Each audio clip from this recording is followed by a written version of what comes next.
Shivam, cricket में उसकी जान अटकी है। कभी भी स्थिर नहीं बैठ सकता है। या तो उसके हाथ ऊपर हवा में बॉल पकड़ने की मुद्रा में रहेंगे या फिर नीचे बैट चलाने की मुद्रा में। क्रिकेट उसकी जान है, लेकिन उसकी जान उसके कमरे तक ही सीमित है। इतने बड़े मैदान को छोड़कर वो हमेशा अपने कमरे में फोन की छोटी सी स्क्रीन में क्रिकेट मैच देखते रहता है। आइए मिलते हैं शिवम से। शिवम, शिवम ये क्या कर रहे हो तुम?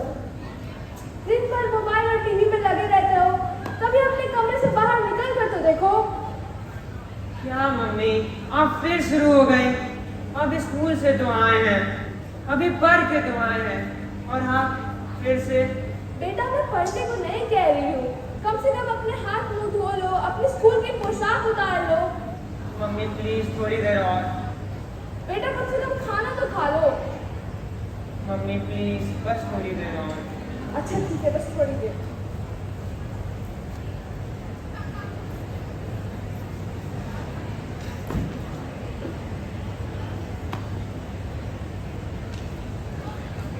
क्या करूं मैं इस लड़के का? शिवम, शिवम, क्या है ये बेटा? तुम स्कूल से आए इतनी देर हो गई है और तुम अभी तक उसी तरह मोबाइल में क्रिकेट देख रहे हो। ये लो खाना खाओ।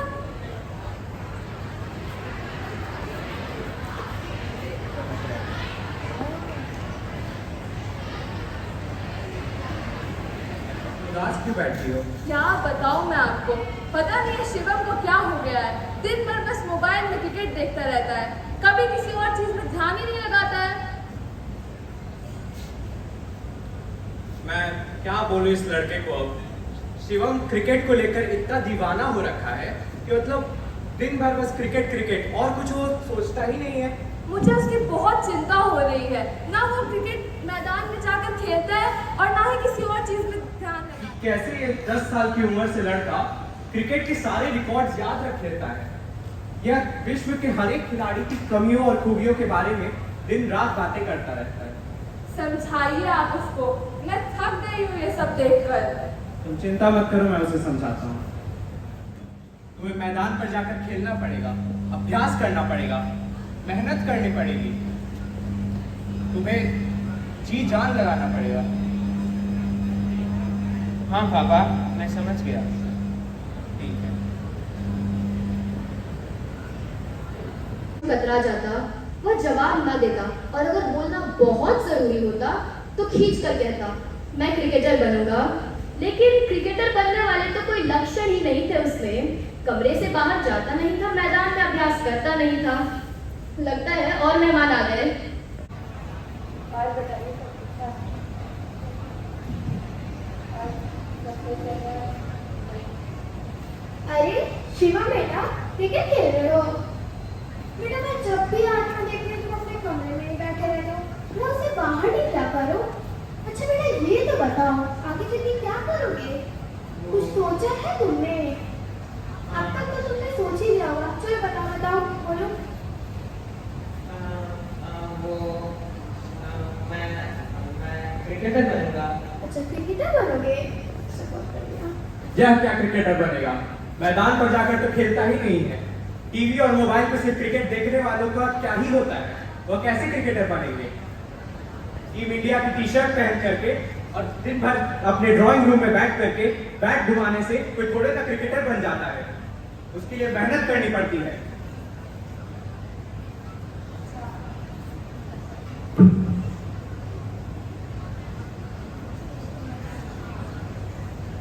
आप मोबाइल छोड़कर होमवर्क भी कर लो। कर लूंगा। बेटा तुम समझ नहीं रहे हो, किसी चीज को अगर तुम्हें पसंद है तो जरूरी थोड़ी ना है कि तुम उसे अपना करियर बना लोगे। अब मुझे ही देखो, मुझे फिल्म देखना कितना पसंद है, लेकिन इसका मतलब ये तो नहीं ना कि मैं हीरोइन बन जाऊंगी। हंसो मत बेटा, अगर तुम्हें कोई खेल पसंद है तो तुम्हें उसे बेहतर बनाना चाहिए, उसके लिए मेहनत करनी चाहिए, कोशिश करनी चाहिए। यह कैसे क्रिकेटर बनेगा? मैं इसे टिप्स दे सकता हूँ।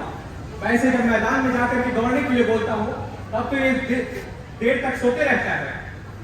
अजी आप चुप रहिए, मैं अपने बेटे को समझा रही हूँ ना। जाओ तुम्हें। सुनो बेटा, उपलब्धि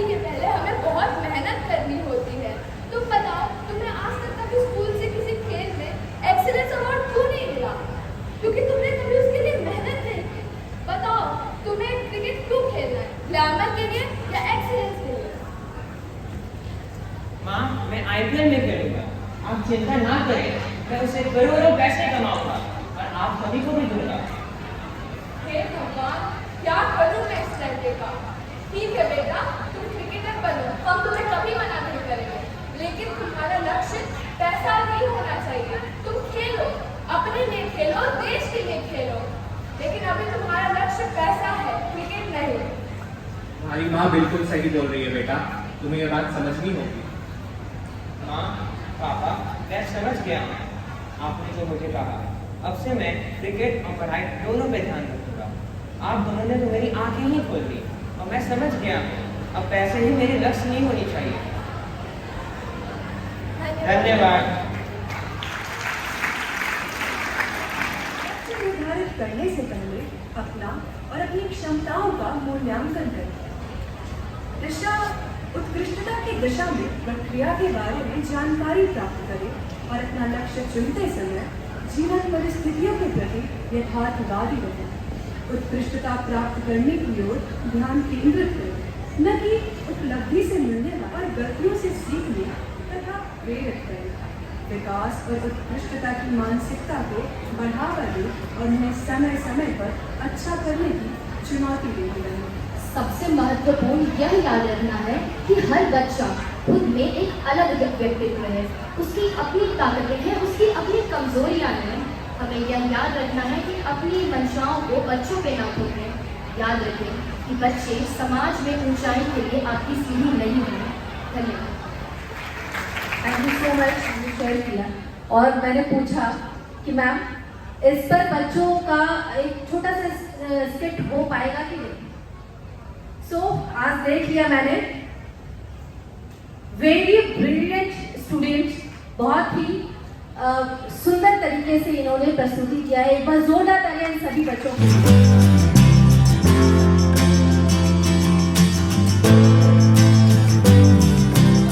सबके लिए भी ये बहुत जरूरी है कि अगर कहीं पर